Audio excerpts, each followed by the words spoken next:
Olá, pessoal. Começando mais uma aula da disciplina Álgebra Linear e Geometria Analítica 2. E nessa aula a gente vai falar um pouquinho das aplicações da matriz de rotação. Para isso, eu peço que você assista primeiramente a aula 28, a videoaula 28 que está aqui no YouTube. Tá? Nessa aula a gente faz a dedução da transformação plana que representa a rotação. Tá bom? Então, essa transformação plana é, na verdade, um operador linear, já que é uma transformação de R2 em R2. O espaço vetorial R2, que representa o domínio, é o mesmo espaço vetorial que representa o contradomínio, e por isso chamamos de operador linear. Então, essa transformação θ de R2 em R2, que representa a rotação, ela é definida por essa fórmula aqui. Θ de xy é x cosseno θ menos y seno θ, e x seno θ mais y cosseno θ. Tá? A gente deduziu essa expressão na aula 28. E também obtivemos a matriz canônica dessa transformação, ou melhor, a matriz canônica desse operador linear, cuja primeira coluna é cosseno θ e seno θ, e a segunda coluna menos seno θ e cosseno θ. Legal? Então, na aula de hoje, a gente vai fazer uma aplicação dessa expressão, dessa rotação, para poder determinar novos sistemas de coordenadas retangulares a partir do sistema mais conhecido, que é o sistema x ou y de coordenadas retangulares. Sistema esse que vem lá dos vetores canônicos. Então, a gente vai entender um pouquinho melhor sobre isso. Veja bem. Imagina que eu forneço para você nosso convencional eixo x e eixo y. Bom, de onde vem esse eixo x e eixo y? Esse eixo x e esse eixo y determinam um sistema de coordenadas que nós chamamos de x ou y, tá certo? Bom, esse sistema de coordenadas vem do seguinte, vem da base canônica, aqui no caso do R2. Quem é a base canônica do R2? É a base que tem os vetores que a gente chama de E1 e E2, ou que a gente chama também de I e J. Então, esse vetor E1 é o vetor de coordenadas 1, 0. E o E2 é o vetor de coordenadas 0, 1. Correto? Então, se eu desenhar o vetor E1 aqui, o vetor E1 está aqui, ó.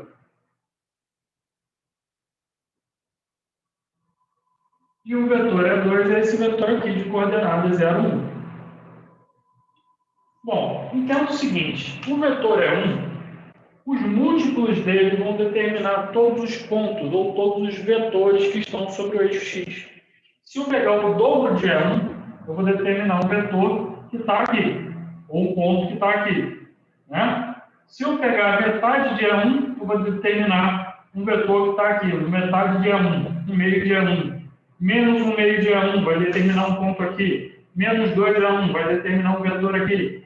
Né? Então, todos os múltiplos de E1, sendo esses múltiplos números reais, tá? Então, se eu pegar E1 e multiplicar por todos os números reais, eu obtenho todos os pontos que estão sobre o eixo x. E se eu pegar todos os múltiplos de E2, eu determino todos os pontos que estão sobre o eixo y. Portanto, E1 e E2 determinam, respectivamente, todos os pontos do eixo x e todos os pontos do eixo y. Certo? Bom, o que a gente vai fazer é o seguinte, a gente vai fazer uma rotação em E1 e E2, de forma que a gente determine outros eixos. O E1 determina o eixo x, o E2 determina o eixo y. Se eu fizer uma rotação em E1, eu vou ter um outro vetor que vai determinar um outro eixo. Se eu fizer uma rotação em E2, eu vou ter um outro vetor que vai determinar um outro eixo. Esse é o objetivo da aula de hoje. Então, para isso, eu escrevi lá a fórmula de como a gente faz a rotação de um vetor. Imagina que eu quero fazer a rotação do vetor E1. Então, eu vou aplicar aquela fórmula lá em cima, θ, só que do vetor E1. Eu quero rotacionar o vetor E1 em um ângulo θ. E eu quero saber qual o vetor que a gente obtém como imagem da rotação de E1. Tá bom? Em um ângulo θ. O E1 é o vetor de coordenadas 1, 0. Então, o que a gente vai calcular vai ser θ de 1, 0. Ou seja, na prática, eu vou pegar a fórmula da rotação, vou substituir o x por 1 e o y por 0. Então, vai ficar 1 vezes cosseno de θ menos 0 vezes seno de θ. 1 vezes cosseno de θ menos 0 seno de θ fornece cosseno de θ. 1 vezes seno θ mais y mais 0 cosseno θ vai fornecer seno θ. Então, utilizando aquela fórmula ali, o que a gente obteve foi que a imagem do vetor é 1 numa rotação de um ângulo θ é o vetor de coordenadas cosseno θ e seno θ. Vetor esse que vou chamar de M1, de U1. Vai ficar mais fácil. Então, o vetor U1 é o vetor obtido fazendo uma rotação de um ângulo θ no vetor E1. Peguei E1, rotacionei o ângulo θ, obtive o U1. E o U1 tem coordenadas cosseno θ e seno θ. A mesma rotação desse mesmo ângulo eu vou fazer no vetor E2. Ao fazer essa rotação no vetor E2, calcular a imagem do vetor E2 através dessa rotação, eu vou estar calculando a imagem do vetor de coordenadas 0, 1, já que E2 é o vetor de coordenadas 0, 1. Como resultado, o que eu vou obter? Ao substituir na fórmula da rotação o x por 0 e o y por 1, vai ficar 0 cosseno θ menos 1 seno θ. Então, menos seno θ. E substituindo x por 0 e o y por 1 aqui na ordenada, vai ficar 0 seno θ mais 1 cosseno θ. Vai dar cosseno θ. Então, a rotação do vetor E2 vai fornecer um vetor que eu vou chamar de U2. E o 2 tem coordenadas menos seno θ e cosseno θ. Então, o 2 é o vetor que eu obtenho fazendo a rotação de um ângulo θ no vetor E2, sempre no sentido anti-horário essa rotação. Tá? Então, eu vou obter aqui o vetor U2 como a rotação de E2 no ângulo θ. O que é interessante para mim é o seguinte: assim como os múltiplos de E1 determinam todos os pontos ou vetores do eixo x, os múltiplos de U1 vão determinar os pontos que estão sobre um eixo que eu vou chamar de x'. Certo? Então, os múltiplos E1 ajuda a determinar o eixo x e o U1 determina o eixo x'. O vetor E2 determina o eixo y. Então, o vetor U2, eu vou dizer que ele vai determinar o eixo y'. Perceba que o eixo x, quando eu digo que U1 é a rotação de E1 no ângulo θ, corresponde a dizer, já que o eixo x tem a mesma direção e sentido do E1 e o eixo x' tem a mesma direção e sentido do U1, isso significa dizer que o eixo x sofreu uma rotação de um ângulo θ, assim como o vetor E1 sofreu uma rotação de um ângulo θ, nos fazendo obter o U1. Tá? A mesma coisa acontece no eixo y. E2 sofreu uma rotação θ para determinar o vetor U2, o que corresponde a dizer que o eixo y sofreu uma rotação de ângulo θ para que fosse obtido o eixo y'. Aqui está o novo sistema de coordenadas x' e y'. Então, vou desenhar separado para que fique mais fácil de compreender isso. Tá? Olha só, os vetores E1 e E2, vetores canônicos, E1 e E2, determinam o plano x ou y, sistema de coordenadas retangulares x ou y. Essa base, então, determina esse sistema de coordenadas retangulares.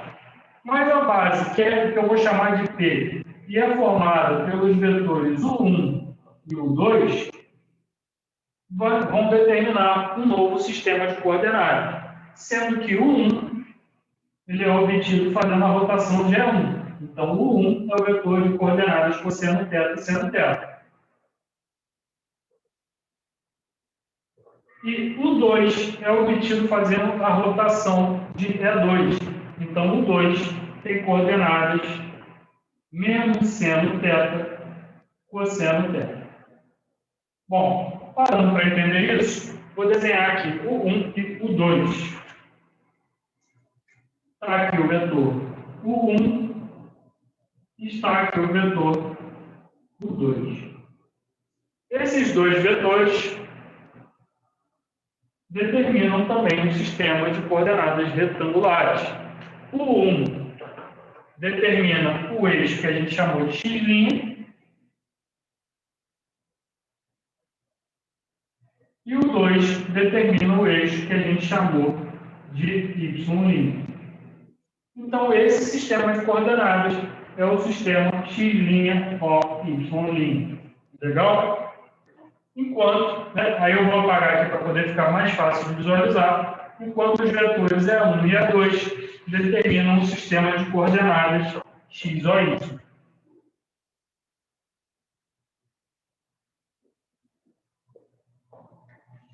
Correto?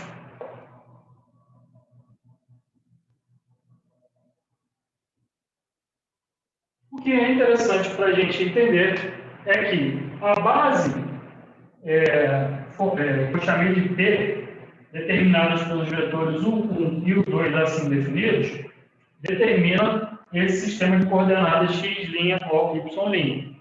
E a base canônica determina o sistema convencional x ou y. Mas a gente precisa ficar atento ao seguinte: se eu tiver um vetor na base canônica de coordenadas 2, 3, como que eu represento esse vetor aqui? Bom, muita gente vai falar 2, 3, eu vou pegar aqui, ó, x vale 2 e y vale 3.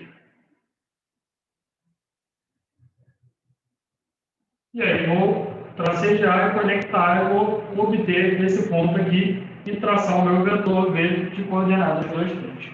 Só que eu quero fazer uma nova abordagem que facilita a interpretação quando o sistema de coordenadas não é convencional. Tá? Esse vetor de coordenadas 2, 3, na base canônica, como ele está na base canônica, ele significa o seguinte: quem são os vetores da base canônica? São E1 e E2. Então, as coordenadas 2, 3 significa que esse vetor de coordenadas 2, 3 é o dobro do E1 mais o triplo do E2. Ou seja, na prática, na hora de desenhar esse vetor, eu posso fazer o seguinte: quem que é o dobro de E1? Eu pego o vetor E1, o dobro de E1 vai ser esse vetor aqui, 2E1. Quem que é o triplo de E2? O triplo de E2, então está aqui E2, o dobro de E2, o triplo de E2 é esse vetor aqui. Quando eu faço a adição do dobro de E1 com o triplo de E2, 2E1 com o triplo de E2, a adição desses dois vetores vai fornecer como resultado a soma, que é o vetor VC que a gente colocou aqui, que é esse vetor, que corresponde à diagonal do paralelogramo formado pelos vetores 2E1 e 3E2. Basta lembrar que a adição de dois vetores tem como resultado o vetor que é a diagonal do paralelogramo formado por esses vetores. Então, essa diagonal do paralelogramo formado pelos vetores 2E1 e 3E2 corresponde ao vetor de coordenadas 2, 3 na base canônica. Tá certo? Agora, se eu fizer isso lá, vamos ver o que acontece. Aqui eu forneci um vetor na base canônica. Se eu fornecer aqui um vetor na base P, as coisas já mudam um pouco. Veja bem, um vetor na base P, vou fornecer um vetor na base P, e esse vetor com as mesmas coordenadas, 2, 3. Qual é a diferença entre esses vetores? Esse está na base canônica e esse está na base P. Esse, como estava na base canônica, eu escrevi como dobro de E1 mais o triplo de E2, que são os vetores canônicos. Esse vetor 2, 3 está na base P. Então, eu vou escrever como dobro de U1 mais o triplo de U2, que são os vetores da base P. Tá? Então, o VP aqui é o vetor que é o dobro de U1 mais o triplo de U2. E isso é interessante para a gente verificar como é a imagem desse vetor. O dobro de U1, então eu vou pegar o vetor U1 aqui dessa base. O dobro dele vai estar aqui mais ou menos. O dobro de U1. E o triplo de U2, então eu vou pegar o 2 e vou multiplicar por 3. Deixa eu prolongar um pouquinho aqui. eixo Y'. Então, o 2, o dobro de 2, o triplo de 2 vai ser um vetor mais ou menos aqui. E a adição deles vai ser dada pela diagonal do paralelogramo formado pelos vetores 2, o 1 e 3, o 2. Vai ser esse vetor aqui. Legal? Então, você percebe na prática que são vetores diferentes. Apesar das coordenadas 2, 3 serem iguais aqui, 2, 3, esse vetor está na base P e esse vetor está na base C. Esse vetor está na base canônica, então ele é múltiplo de E1 e E2. Ele é escrito como 2E1 mais 3E2. Esse vetor está na base P, então ele é o dobro de 1 mais o triplo de U2. Certo? Uma coisa que é interessante perceber é que os dois sistemas de coordenadas, o x, o y e o x', o y', que é obtido fazendo através da rotação de x, o y, eu obtenho x', o y', são sistemas de coordenadas retangulares. O que significa o seguinte, E1 e E2 aqui são dois vetores ortogonais. Ao fazer a rotação deles, o que acontece? O vetor U1 e U2 também serão ortogonais. Porque quando eu peguei E1 e E2 e girei no mesmo módulo, o E1 girou um módulo e o E2 também girou. Eu continuei com dois vetores ortogonais, o 1 e o 2. Certo? Então, eles também são ortogonais e representam um sistema de coordenadas retangulares. Qual que é o foco da aula de hoje? O foco da aula de hoje é entender como, a partir do sistema de coordenadas retangulares convencional, a gente obtém um sistema de coordenadas que eu vou chamar aqui de alternativo. Certo? E como dado um vetor na base P, eu obtenho ele na base canônica, como dado um vetor na base canônica, eu obtenho ele na base P, onde P é a base determinada através da rotação dos vetores da base C. Ficou confuso? Então, vamos fazer um exemplo e compreender melhor todo esse contexto. Tá bom? Vou fazer o seguinte aqui, vou anotar algumas informações que são importantes aqui, para não precisar apagar. Então, a base P tem os vetores U1 e U2, onde o 1 é o vetor de coordenadas cosseno θ e seno θ. Como é que foi obtido isso? O 1 foi a rotação de E1. Então, eu calculei a imagem do vetor E1 através de transformação de rotação. E o 2 foi a rotação do vetor E2. Então, foi a imagem do vetor de coordenadas 0,1 através da rotação. E a gente obteve menos seno θ cosseno θ.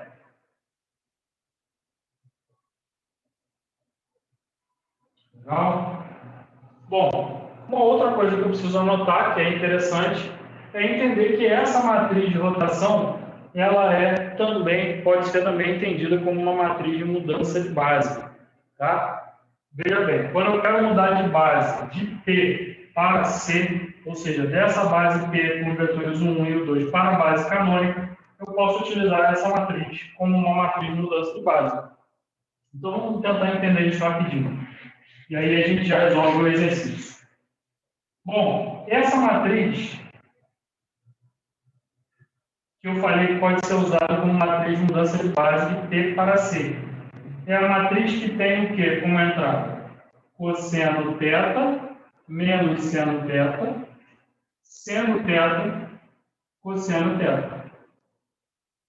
Essa matriz aqui ela pode ser entendida como uma mudança de base de P para C.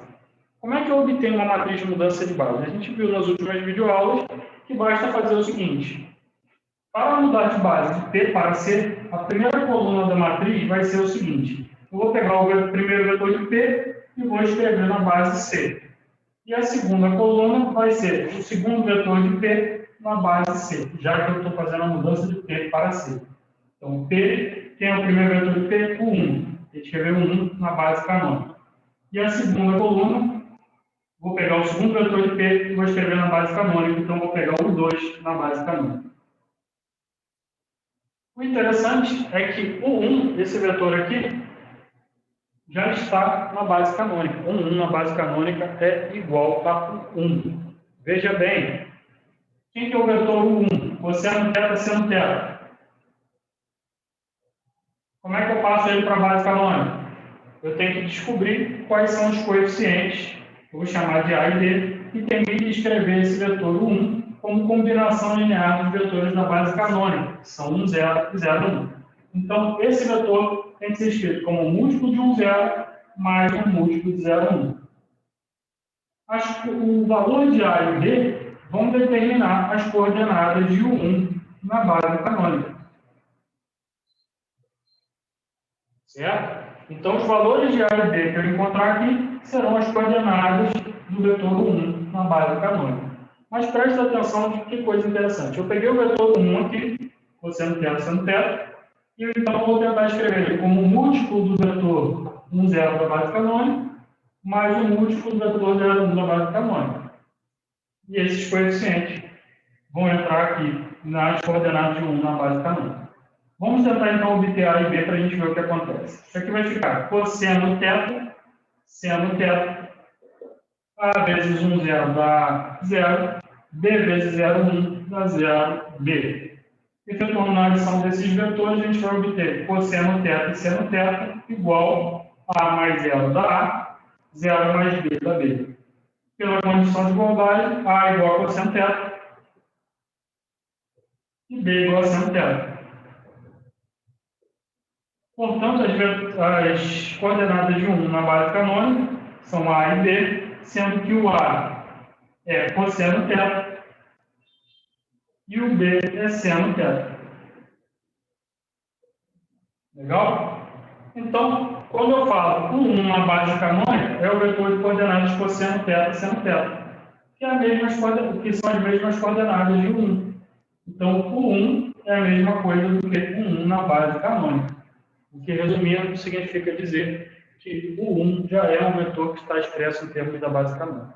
Tá? Então, quando eu ver aqui o 1 na base canônica, é a mesma coisa que o 1. Por isso que aparecem as coordenadas cosseno e seno aqui, e o 2 na base canônica, pelo mesmo motivo, é igual ao 2.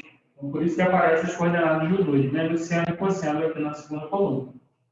Então, de novo, a matriz de mudança de base de P para C, eu tenho que pegar os vetores de P e escrever na base canônica. Então, pego o 1 e escrevo na base canônica, pego o 2 e escrevo na base canônica. Só que o 1 na base canônica é o próprio 1, então eu coloco só as coordenadas de 1, e o 2 na base canônica é o próprio 2, então só boto as coordenadas de 2. E essa matriz corresponde à matriz de mudança de base da base P para a base canônica. Legal? Bom,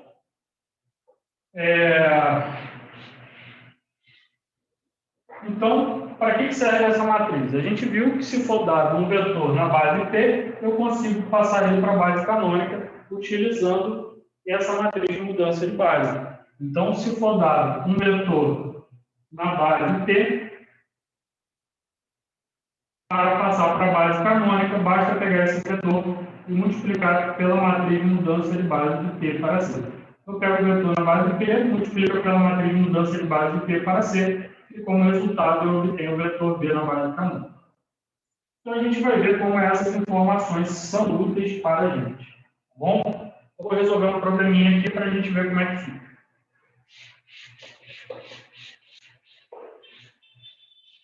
Nesse problema é fornecido o seguinte: nós vamos fazer uma rotação de 180 graus, tá? No sistema de coordenadas retangulares x ou y, o sistema tradicional, que é determinado pelos vetores E1 e E2 da base canônica. Tá bom? Então, eu quero fazer uma rotação de 180 graus. Eu quero visualizar geometricamente o que isso significa para mim. Essa é a primeira coisa. A segunda coisa é que, dado um vetor, tá? Eu aqui coloquei o vetor de coordenadas 2, 3 na base P. Eu quero saber quem que é esse vetor na base canônica.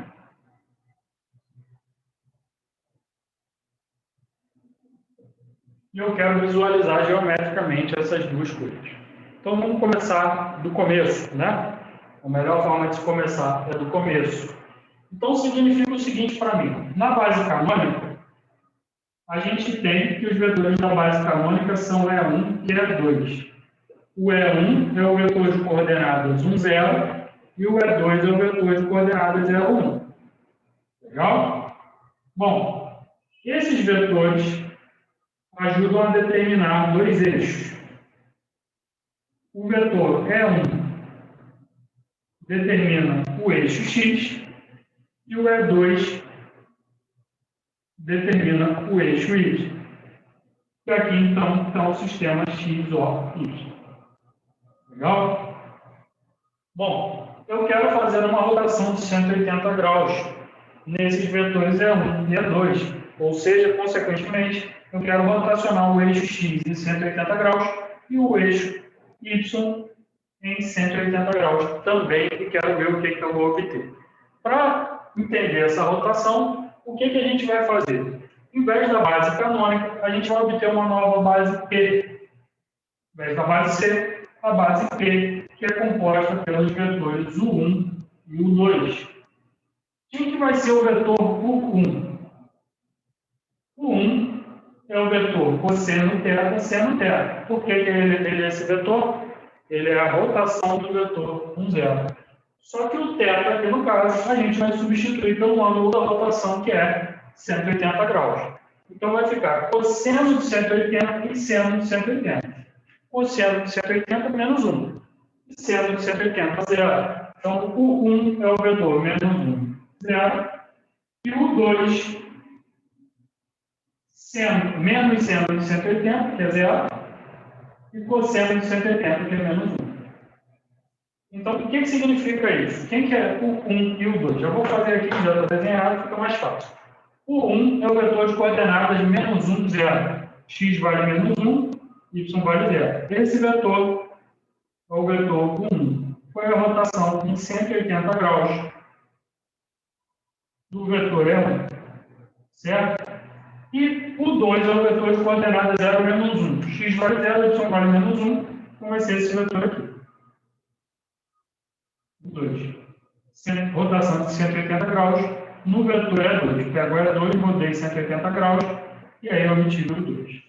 Então, esses dois vetores vão determinar dois eixos para a gente. O eixo X' e o eixo Y'. Vamos ver como que isso vai ser feito.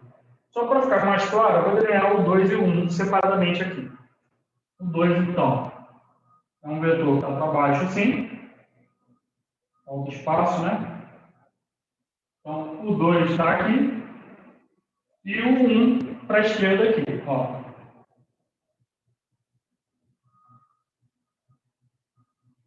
Assim como o eixo X tem a mesma direção e sentido do vetor E1, o eixo X', que a gente vai obter, vai ter a mesma direção e sentido do U1.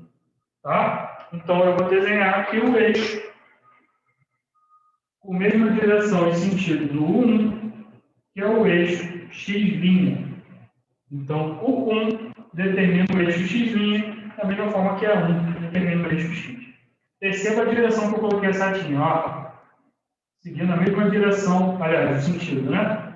Então, o eixo X', ele tem a mesma direção e sentido do vetor U1.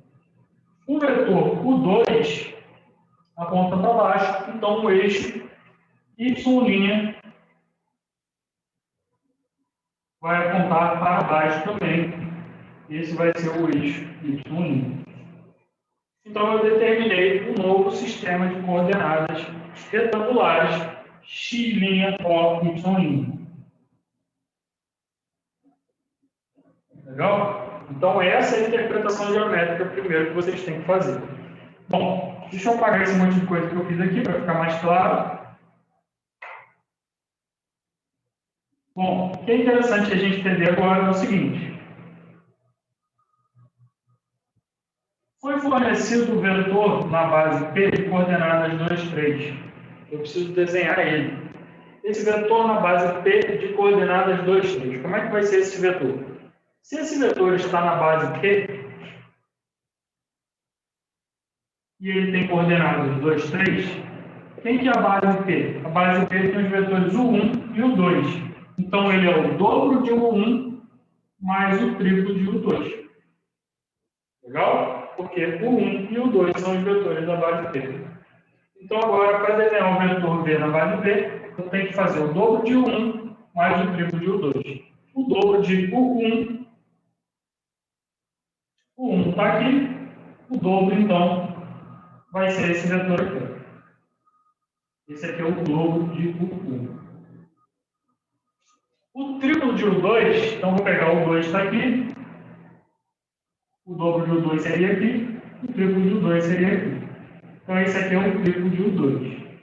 O dobro de 1 mais o triplo de U2 corresponde à diagonal do paralelogramo formado pelo dobro de U1 e o triplo de U2 vai ser esse vetor aqui. Então esse vetor aqui é o vetor V na base P, representado no sistema de coordenadas x, linha O, y, linha, assim determinado. Legal?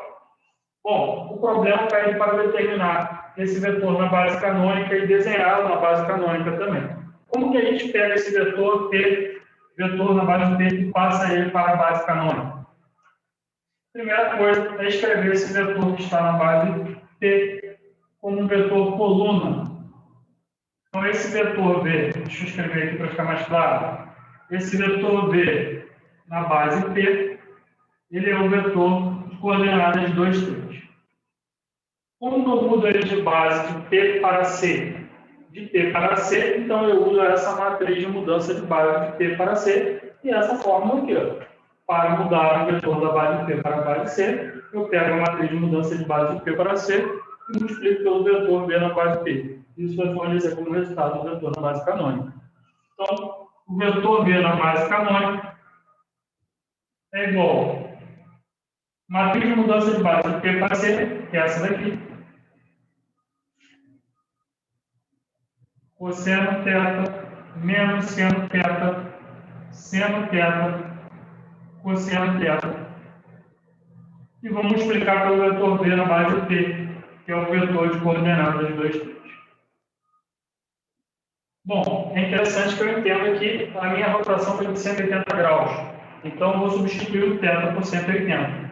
Tá? Então, vai ficar cosseno de 180, seno de 180, menos seno de 180 e cosseno de 180.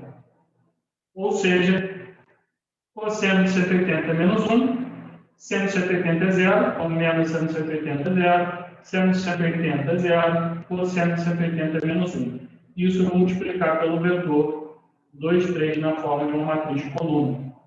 Ao fazer essa multiplicação, menos 1 vezes 2 mais 0 vezes 3 dá menos 2. 0 vezes 2 menos 1 vezes 3 dá menos 3.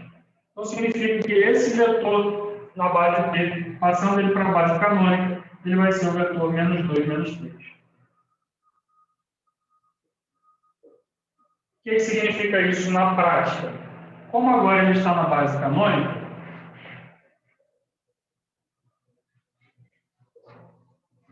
significa o seguinte: o vetor na base canônica de coordenadas menos 2 menos 3, ele é o mesmo que menos 2 vezes o E1, que é o primeiro vetor da base canônica, mais menos 3 vezes o E2, que é o segundo vetor da base canônica.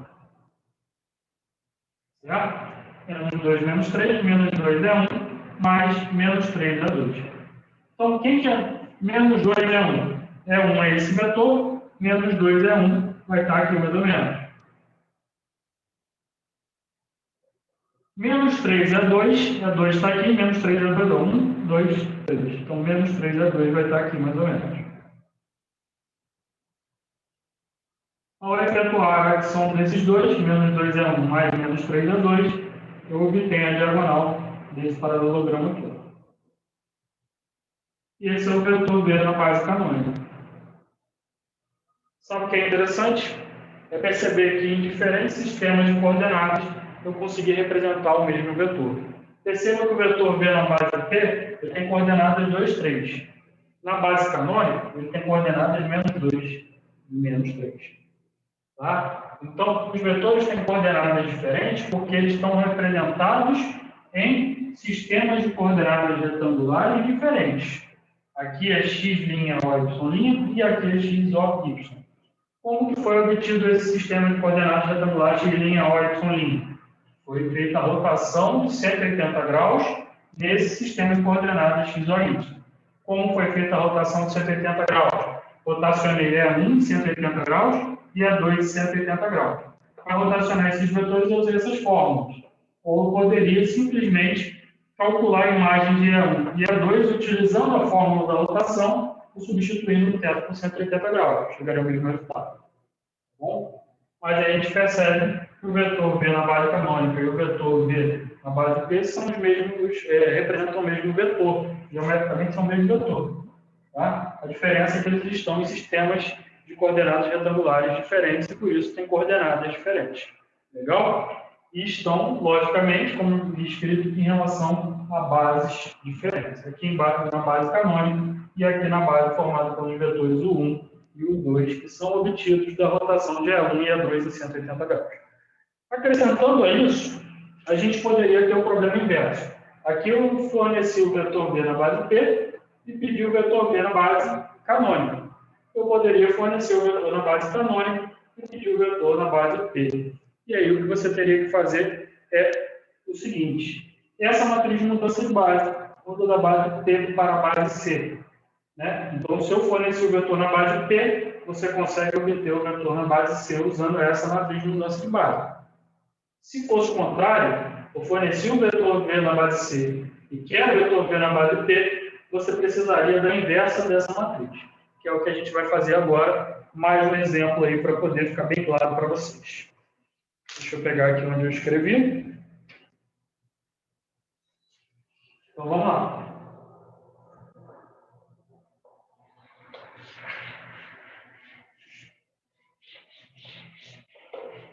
Um outro exemplo interessante para a gente vai ser o seguinte. Antes de mais nada, deixa eu colocar aqui o ângulo de 45 graus. Então, eu quero fazer uma rotação de 45 graus. O problema é fornecer o vetor da base canônica de coordenadas 4, 2. Deseja ver como que é esse vetor na base P. E a base P é o vetor, tem os vetores obtidos através da rotação de 45 graus. Né? Olha só. Como foi fornecido o vetor na base canônica, eu quero o vetor na base B, a primeira coisa que eu preciso fazer é o seguinte. Essa matriz aqui não vai me servir, porque ela está mudando de base de P para C. Eu preciso mudar de C para P. Então, eu vou ter que inverter essa matriz. Então, eu vou calcular, para obter a matriz de mudança de base de C para P, eu vou inverter a matriz de P para C. Né? Então, eu vou inverter essa matriz. Vou calcular a inversa da matriz de mudança de base de P para C. E essa inversa é fácil de calcular. Como é que calcula a inversa dessa matriz? Como é uma matriz 2 por 2, você calcula 1 sobre o determinante. 1 sobre o determinante. Quem que é o determinante? Diagonal principal, cosseno vezes cosseno, cosseno ao quadrado de θ. Menos a diagonal secundária. Então, menos seno vezes seno. Então, menos seno vezes seno dá mais seno ao quadrado. Então, mais seno ao quadrado. Então, cosseno ao quadrado mais seno ao quadrado dá 1. Então, o determinante dessa matriz é 1. Então, vai ficar 1 sobre o determinante, que é 1, multiplicado por qual matriz?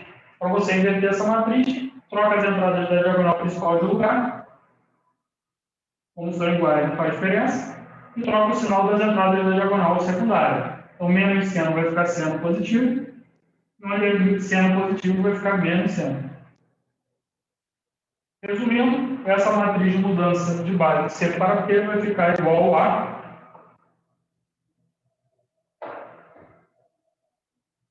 cosseno θ. Está multiplicando 1 sobre 1 dá 1, então vamos multiplicar essa matriz por 1. Vai ficar cosseno θ, seno θ, menos seno θ, cosseno θ. Vamos avaliar agora o que a gente vai fazer aqui. Bom, o que eu vou fazer? Rotação de um ângulo de 45 graus, correto? Então, a primeira coisa que eu vou fazer vai ser o seguinte. Vou desenhar o que a gente está acostumado a desenhar de forma convencional. Está aqui o eixo X, está aqui o eixo. Eu já vou aproveitar para desenhar tudo no mesmo plano, vai ficar mais fácil. Está aqui o eixo X, está aqui o eixo Y. Né? O vetor E1, vou desenhar aqui. E aqui o vetor E2 da base canônica. O vetor de coordenadas 4, 2 na base canônica, vetor na base canônica de coordenadas 4, 2, ele é a mesma coisa que 4 é 1 mais 2 é 2, já que a 1 e a 2 são os vetores canônicos. Então, 4 é 1, 1, 2, 3, 4. 4 é 1, mais 2 é 2. 1, 2 é 2. Então, esse vetor é o vetor V na base canônica. Legal? Bom, agora a gente precisa obter quem que é a base P, formada por U1 e U2. Então, quem que vai ser essa base P formada por U1 e U2? Eu quero saber. Primeiro eu vou calcular o U1, depois o U2. Como é que eu calculo o U1? Eu substituo o ângulo por 45 graus aqui no lugar do θ. Então, cosseno de 45, seno de 45. Cosseno de 45 é raiz de 2 sobre 2, seno de 45 é raiz de 2 sobre 2. Então, essa base que tem o 1 e o 2, eu sei que o 1 é o vetor de coordenadas, raiz de 2 sobre 2 e raiz de 2 sobre 2. Por outro lado, o 2, vou substituir o θ, o ângulo, por raiz de 2 sobre 2. Vai ficar menos raiz de 2 sobre 2 e cosseno de 45 raiz de 2 sobre 2. Tá? Então, essa base, formada por U1 e U2, vão ser os vetores. O 1 tem coordenadas raiz de 2 sobre 2 e raiz de 2 sobre 2. Então, o 1 vai ser um vetor aqui, né?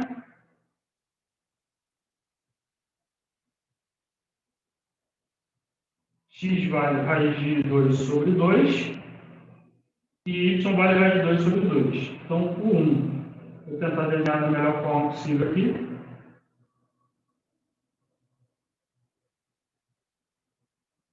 Esse vai ser o vetor U1, tá? E o vetor U2, menos raiz de 2 sobre 2 e 2 raiz de 2 sobre 2. Então, U2 vai ser qual vetor? X vale menos raiz de 2 sobre 2 e Y vale raiz de 2 sobre 2. Esse vai ser o vetor U2. Esses vetores U1 e U2 vão determinar eixos. O eixo determinado por U1 é o eixo x' e o eixo determinado por U2 é o eixo y'. Certo? Quais são as coordenadas do vetor V na base P? Para obter as coordenadas do vetor V na base P, basta utilizar essa matriz de transição de C para P. Tá? Então, vamos lá, vamos fazer isso. Então, olha só. Para obter as coordenadas do vetor V na base P, eu vou pegar a minha matriz de mudança de base de C para P e multiplicar pelas coordenadas de V na base C. Quem que é essa matriz de mudança de base de C para P? É a matriz que eu obtenho quando eu troco o ângulo aqui pelo ângulo dado na questão, que é 45. Então, cosseno de 45, menos seno de 45, seno de 45, cosseno de 45 graus. Então, isso ali vai ficar a seguinte matriz de mudança de base. Raiz de 2 sobre 2, menos raiz de 2 sobre 2, raiz de 2 sobre 2 e raiz de 2 sobre 2. Isso eu vou multiplicar pelo vetor V na base C na forma de uma matriz coluna. Então, ao pegar a matriz de mudança de base de C para P e multiplicar por um vetor na base de C, eu obtenho o vetor na base de P. Né? E aí, fazendo essa multiplicação, como resultado, eu vou obter o que aqui? 4 vezes 2 raiz de 2. 4 vezes raiz de 2 sobre 2 dá 2 raiz de 2. 2 raiz de 2 mais raiz de 2 dá 3 raiz de 2. E menos raiz de 2 sobre 2 vezes 4 dá menos 2 raiz de 2, mais raiz de 2 dá menos raiz de 2. Então, significa que esse vetor, né, V na base P, é o vetor de coordenadas 3 raiz de 2 e menos raiz de 2. Bom, o que isso significa para mim? O vetor V na base P é 3 raiz de 2 e menos raiz de 2. Como ele está na base P, vamos analisar isso aqui.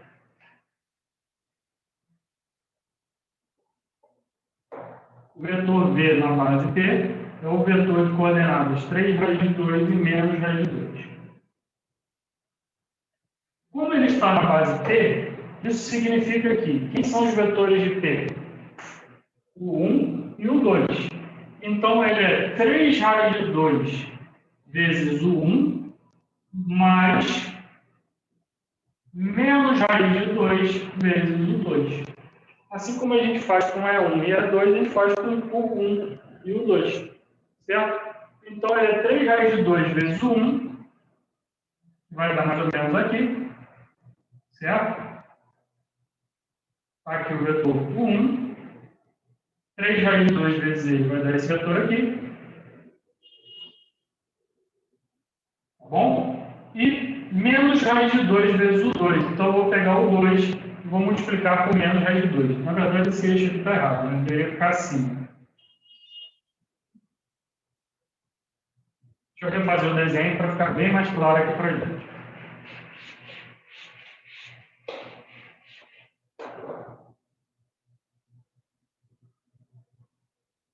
Eixo X, eixo Y, né? Então, vou fazer aqui.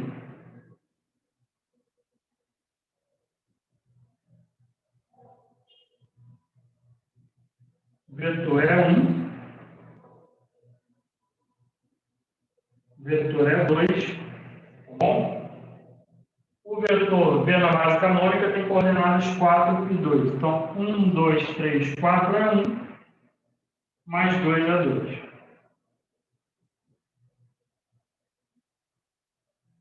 Então, esse aqui é o vetor V.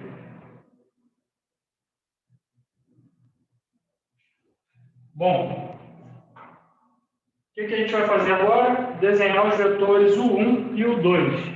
Raiz de 2 sobre 2 dá 1,4, né? Então, vai ficar raiz de 2 é 1,4, 0,7 mais ou menos. Então, isso aqui vai ser 0,7, 0,7.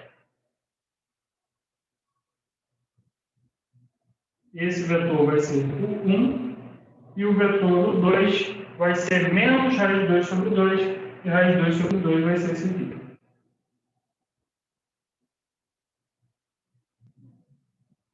Esses vetores, o 1 e o 2, vão determinar eixos coordenados, que chamaremos então de x' e aqui na direção desse de y'. Correto? Bom, o vetor V na base C, eu já desenhei. Na base P, olha só que interessante. 3 raiz de 2 multiplicado por 1, então eu vou multiplicar por 3 raiz de 2, tá? 3 raiz de 2, 3 vezes 1,4. Né? Então, esse valor que eu vou multiplicar pelo 1, quantidade de vezes que eu vou colocar o 1. Vai dar algo mais ou menos aqui, 3 raiz de 2, na direção de 1. Tá? Então, esse vetor é o vetor 3 raiz de 2 vezes o 1. Legal? Menos raiz de 2 vezes o 2. Então, eu vou pegar o vetor o 2 e vou multiplicar por menos raiz de 2. Vai dar mais ou menos algo aqui. Raiz de 2 está aqui, menos raiz de 2, menos 1,4 raiz de 2. Então, menos raiz de 2 o 2. Estou pegando as coordenadas 3 raiz de 2, menos raiz de 2, escrevendo como múltiplos de 1 e o 2, que são os vetores da base P. Tá certo? E aí, o que eu vou obter como resultado, efetuando essa adição, vai ser exatamente o mesmo ponto aqui, o mesmo vetor. O que significa isso? Que o vetor V, tanto ele estando na base P quanto ele estando na base canônica, é o mesmo vetor, a representação geométrica é a mesma. A diferença é que esse vetor que eu desenhei de coordenadas 4, 2, ele está em relação à base canônica, ou seja, ele está em relação ao sistema convencional de coordenadas retangulares x ou y. Eixo x, eixo y, vetor de coordenadas x vale 4, y vale 2. Legal? Em relação ao sistema alternativo x' ou y', que é determinado pelos vetores u1 e u2, né? Quem que é o u1? É o vetor obtido feito a rotação de 45 graus no vetor E1. Então, o u1 é esse vetor. E o u2 é o vetor obtido rodando 45 graus no vetor E2, que é esse vetor aqui. Então, esse ângulo de rotação aqui, ó, de E1 para U1 é de 45 graus. E de E2 para U2 também é de 45 graus. Então, peguei E1 e E2, girei 45 graus e obtive um sistema de coordenadas alternativo. Nesse outro sistema de coordenadas, as coordenadas do vetor, que na base, no sistema convencional eram 4 e 2, tornam-se 3 raiz de 2 e menos raiz de 2. Por que 3 raiz de 2? 3 raiz de 2 vai ser o comprimento na direção do eixo x', tá? E esse vetor tem coordenadas x' e y'. Então, x' é o comprimento aqui, 3 raiz de 2 na direção do eixo x' e menos raiz de 2 na direção do eixo y'. Tá aqui o y' menos raiz de 2 desse aqui. Tá? Então, a união desses dois me fornece o mesmo vetor. Legal? Então, eu posso desenhar separado, né? Eixo x e eixo y, desenho assim. Eixo x e eixo y. Ou eu posso desenhar, e aí o outro, né? x', y'. E aí eu desenho sistemas coordenados diferentes separadamente. Aqui, no caso, eu optei por desenhar junto para mostrar que geometricamente está representado o mesmo vetor. Tá bom? Então, bom, essa aula foi um pouco extensa, mas desejo a todos bons estudos. Não deixe de curtir, comentar, né? E compartilhar com os colegas essa videoaula tão importante e tão interessante que a gente fez agora. Tá bom? Bons estudos a todos. Até a próxima videoaula.